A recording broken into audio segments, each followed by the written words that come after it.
নমস্কার বন্ধুরা, মিষ্টু রান্নাঘরে সবাইকে স্বাগত জানাই। চলে এসেছি আজকে আরও একটি রেসিপি নিয়ে। আজকে বানাবো বাঙালির জনপ্রিয় মোচা চিংড়ি।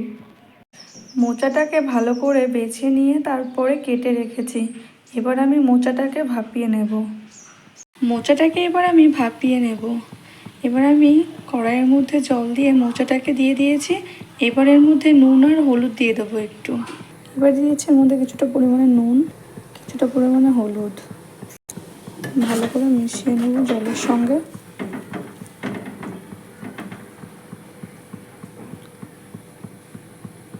এবার আমি চিংড়ি মাছগুলোকে ভেজে নেব। চিংড়ি মাছের মধ্যে আমি দিয়ে দেবো অল্প পরিমাণে লবণ আর দিয়ে দেবো একটুখানি হলুদ। এবার চিংড়ি মাছটাকে ভালো করে মেখে নেব। এবার আমি চিংড়ি মাছটাকে ভেজে নেব। কড়াই গরম হয়ে গেছে, এবার আমি চিংড়ি মাছগুলোকে দিয়ে ভেজে নেব।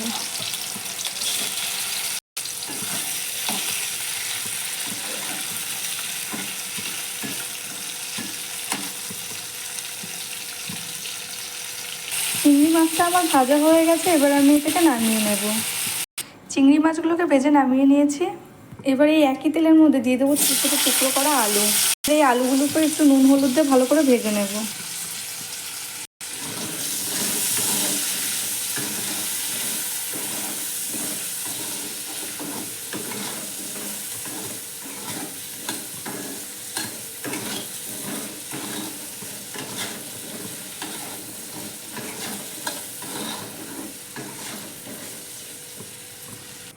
আলুগুলোকেও ভেজে নামিয়ে নিয়েছি। কড়াইয়ের মধ্যে আমি আরও কিছুটা পরিমাণে তেল দিয়ে দিলাম। দিয়ে দিচ্ছি এর মধ্যে একটা তেজপাতা, একটা শুকনো লঙ্কা, দিয়ে দিয়েছি জিরে কিছুটা পরিমাণ। ফোড়নগুলো একটু ভাজা ভাজা হয়ে গেলে দিয়ে দেবো এর মধ্যে 1 চা চামচ আদা। দিয়ে দেবো এর মধ্যে একসঙ্গে আদা রসুন বেটে রেখেছি 1 চা চামচ। দিয়ে দিলাম এর মধ্যে লঙ্কার গুঁড়ি, দিয়ে দিচ্ছি এর মধ্যে একটু জিরের গুঁড়ি। সব মশলাগুলোকে এবার ভালো করে একটু কষে নেব।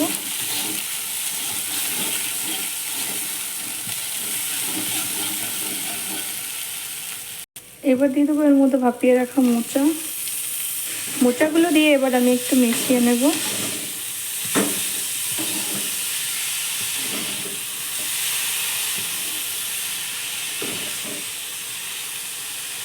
এবার দিয়ে দেবো ভেজে রাখা আলু।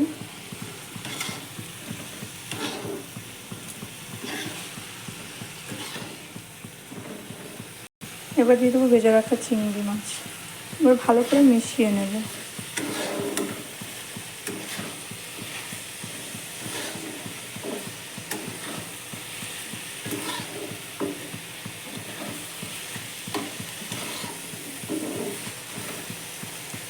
এবার ঢাকনা চাপা দিয়ে কিছুক্ষণ হতে দেব। এবার ঢাকনাটা খুলে নেব। ঢাকনাটা খুলে একটু নাড়াচাড়া করে নেব। এবার এর মধ্যে মিশিয়ে দেবো স্বাদ অনুসারে নুন। যেহেতু ভাপিয়ে রাখার সময় নুন দিয়েছিলাম, তার জন্য অল্প করে একটু নুন দেব। দিলাম নুন।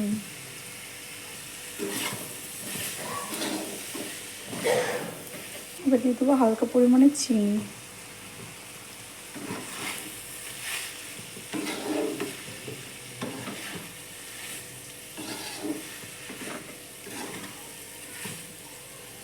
এবার এর মধ্যে গরম মশলা গুঁড়ি দিয়ে নামিয়ে নেব।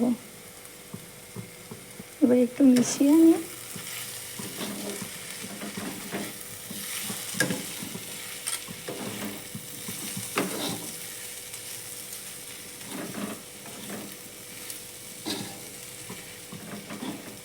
এবার নামিয়ে নেব। পুরোপুরিভাবে মোচা চিংড়ি রেডি আমার।